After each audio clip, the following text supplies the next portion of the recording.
pra ouvir voz? Da lógica. E o gato e o cachorro. O gato mais folgado de todos. Veio aqui em casa pra comer.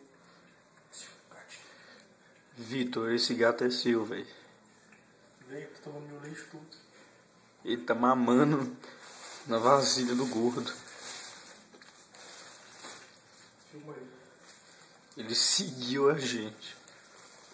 Isso não é um gato. É um chico. Isso é um guepardo. Olha o tamanho da cauda dele. Cauda de gambá. Oh. Oh. Olha pra mim. Deixa o bichinho comer, velho. Willer, para de comer.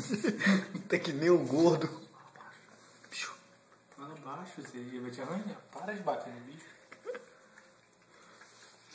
Nossa, ele tá com fome mesmo. Ele tá mamando. A coisinha dele dá pra ele tem uma semana. Posso que ele é da Sueli. Vem cá, vem. Véi, que bicho interesseiro. Ele entrou aqui só pra comer. Ele tá nem aí com você, não. Ele arranhando a portinha pedindo comida. E ele é velho, já tá dando cabelo branco. Um idiota, o cabelo dele é branco. Olha o pelo dele branco aí.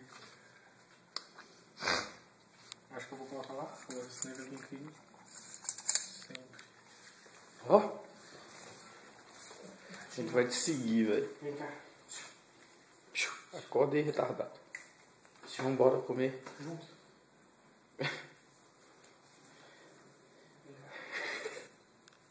Manso, um gatinho. Que bonitinho.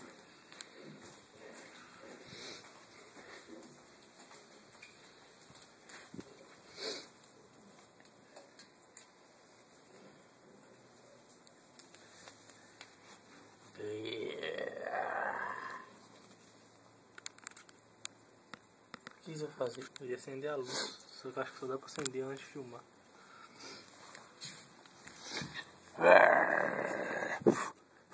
Deixa ele comer ali, vamos lá. Puxa o rabo dele, moço. Para com isso, Zé. Deixa eu maldoso com o bicho. Deixa ele comer ali, vamos lá pra dentro. Termina de filmar aí. Tá bom.